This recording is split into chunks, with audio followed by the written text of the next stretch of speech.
Hi viewers, I'm Anjaneyulu. ఈరోజు మనం నేర్చుకోబోయే ఒక కొత్త టాపిక్ ఏంటంటే, ప్రతి ఒక్కరు గూగుల్ క్రోమ్ అయితే వాడుతూ ఉంటారు కదా. అయితే గూగుల్ క్రోమ్ నుంచి డౌన్లోడ్ చేసేటువంటి ఫైల్స్ అన్నీ కూడా డిఫాల్ట్గా ఎక్కడ సేవ్ అవుతాయి అని అంటే మాత్రం డౌన్లోడ్స్లో మనకు ఇక్కడ సేవ్ అవుతుంటాయి కదా. అయితే కొంతమందికి అర్థం కాదు, అసలు డౌన్లోడ్స్లో సేవ్ అవుతుంటాయా లేకపోతే వేరే వేరే లొకేషన్లో సేవ్ అవుతుంటాయి, ఒక్కొక్కసారి కనుక్కోలేరు. అటువంటప్పుడు వాళ్ళకు నచ్చిన విధంగా వాళ్ళ ఫైల్స్ అన్నీ కూడా వాళ్ళకు కావాల్సిన ప్లేస్లో డౌన్లోడ్ అయ్యేలాగా ఒక లొకేషన్ని గూగుల్ క్రోమ్లో సెట్ చేసుకోవాలనుకున్నప్పుడు అది ఎలా సెట్ చేసుకోవాలనేది ఈ వీడియోలో మనం చూద్దాం. సో ముందుగా అయితే మీరు మా ఛానల్ని ఓపెన్ చేసి Telugu tech zone by Anji ఛానల్ని మీ మొబైల్ ఫోన్లో కావచ్చు, డెస్క్టాప్లో కావచ్చు, ఫస్ట్ అయితే సబ్స్క్రైబ్ చేసుకోండి. తర్వాత పక్కనే ఉన్న బెల్ ఐకాన్ యాక్టివేట్ చేసుకోండి. లేటెస్ట్ నోటిఫికేషన్స్ అన్నీ కూడా పొందుతారు.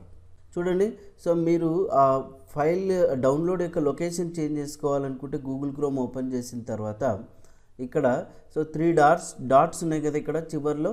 Okay, customize and control Google Chrome అని ఇక్కడ క్లిక్ చేసిన తర్వాత సెట్టింగ్స్ అనే ఆప్షన్ వస్తుంది. ఈ సెట్టింగ్స్ అనే ఆప్షన్లో ఇక్కడ మనకు నంబర్ ఆఫ్ ఆప్షన్స్ ఉన్నాయి కదా, ఇవన్నీ కూడా లెఫ్ట్ సైడ్. అయితే మీరు చివరికి ఇక్కడ అడ్వాన్స్డ్ అనే ఒక ఆప్షన్ కనిపిస్తుంది కదా. ఈ అడ్వాన్స్డ్ అనే ఆప్షన్ రాగానే ఇందులో చూడండి డౌన్లోడ్స్ అని ఉంటుంది. ఈ డౌన్లోడ్స్ అనే ఆప్షన్ ఎప్పుడైతే మనం సెలెక్ట్ చేసుకుంటామో రైట్ సైడ్ ఈ డౌన్లోడ్ సంబంధించిన లొకేషన్ చూడండి, ఇక్కడ చూపించింది కదా, C:users డెల్ డౌన్లోడ్స్లో మనం ఏదైతే డౌన్లోడ్ చేస్తామో అదంతా కూడా స్టోర్ అవుతున్నాయి.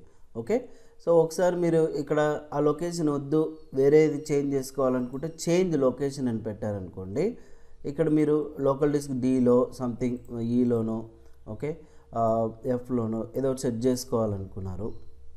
ఇప్పుడు మీరు డైరెక్ట్గా సెలెక్ట్ న్యూ ఫోల్డర్ అని క్లిక్ చేస్తే సో చూడండి న్యూ ఫోల్డర్ క్రియేట్ చేసుకోవచ్చు, లేదంటే లొకేషన్ ఇక్కడ పెట్టుకోవచ్చు అన్నట్టు, రైట్.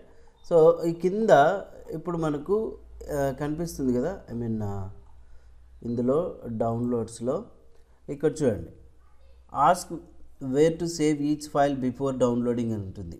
అంటే మీరు డౌన్లోడ్ చేసిన ప్రతిసారి మిమ్మల్ని ఎక్కడ సేవ్ చేయాలని అడగాలనుకుంటే ఈ ఆప్షన్ అనేది మీరు ఆన్లో పెట్టుకోవచ్చు అన్నట్టు. ఓకే, సో వద్దనుకుంటే మరి మనం క్లోజ్ చేసుకోవచ్చు అనమాట. ఇలాగ మీకు 2 ఫెసిలిటీస్ అయితే ఉన్నాయి.